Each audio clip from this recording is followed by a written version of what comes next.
Quero lhes falar, queridos irmãos e irmãs católicos da Arquidiocese de Curitiba, acerca do que houve em Londrina, o 14º Encontro Intereclesial de Comunidades de Base. Chegam muitas indagações e perguntas.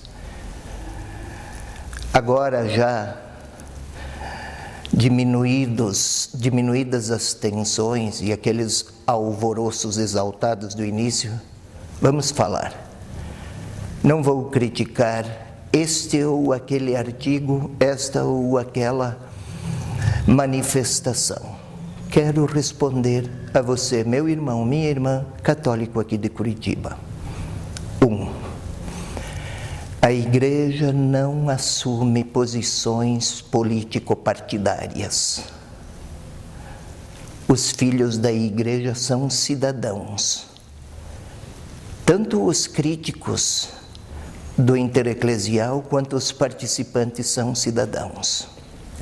Tenhamos bem presente que está no direito de quem é cidadão manifestar-se. Nas celebrações, nas liturgias, nada se partidarizou naquele evento. Aliás, querido irmão, querida irmã católica, quando alguns se apresentaram com faixas defendendo esse ou aquele partido, o arcebispo de Londrina, Dom Jeremias, pediu publicamente que as faixas fossem recolhidas. Os 3.000 e tantos participantes aplaudiram a solicitação e os que se apresentaram recolheram suas faixas e seus meios de manifestação, porque o encontro não era partidário nem político.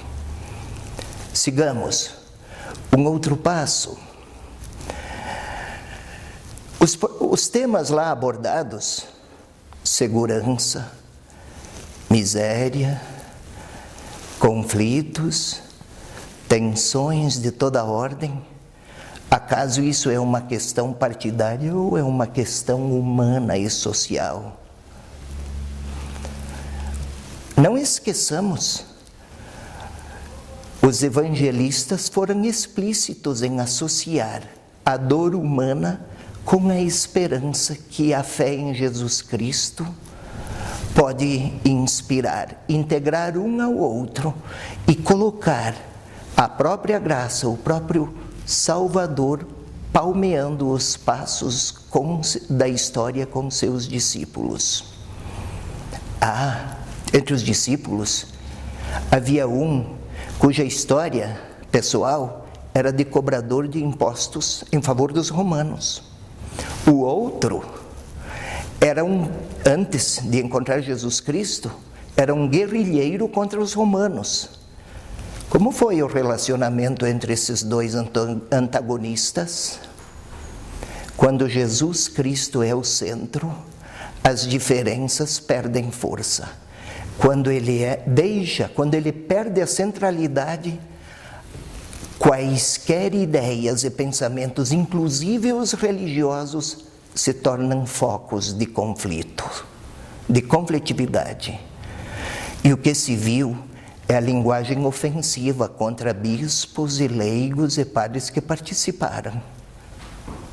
Acaso é seguimento de Jesus Cristo? Discordar ofendendo é obediência à fé? É um modo de crer? Sigamos um pouco mais na história da Igreja, desde São João Crisóstomo. Mas depois, muitos mais. Sempre a temática dos mais fracos e dos pobres esteve no centro do modo de se testemunhar a fé. E se isso for esquecido, teremos que corrigir os evangelistas Mateus e Lucas especialmente, porque eles foram enfáticos. 3. Há quem tenha dito que a análise com que a análise a partir da qual se avaliou as situações concretas do nosso povo tem fundo marxista. Escutem, Marxismo teve graves erros. O capitalismo está bom? É só ler o que os papas escreveram com a sua autoridade, desde Leão XIII, 1893, mas depois Pio X, João XXIII, Paulo VI, João Paulo II. Não é que quando se fala da problemática social e também política, se é comunista, se a atitude é crítica. Longe disso. Vale lembrar, quando se fala de pureza de pensamento, os anjos, na origem, personagens bíblicos, a sua origem não é do povo de Israel, veio de povos pagãos, dos babiloneses, está aí, faz parte do patrimônio teológico e da revelação da fé que professamos. Tudo é errado naqueles que pensam diferente? Ou então Paulo, o nosso Paulo, o apóstolo, profundamente judeu, com matriz cultural também grega, ao falar de Jesus Cristo, serviu-se de argumentos de origem estoica, uma filosofia pagã. Tomás de Aquino, para falar da fé cristã, serviu-se do pensamento de Aristóteles, cuja filosofia foi trazida ao Ocidente pelos muçulmanos. Olhe como a tradição da Igreja está profundamente marcada pela contribuição das mais geniais personalidades e pensamentos e construções intelectuais humanas.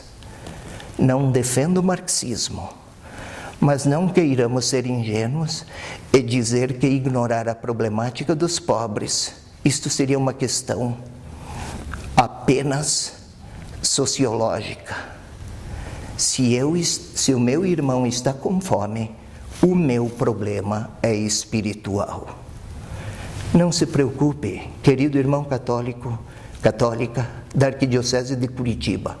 A Igreja não está assumindo nenhuma lição, nenhuma aliança com qualquer partido, nenhuma. Mas a palavra do Evangelho, esta continua válida. Todas as suas páginas, não apenas as seletas.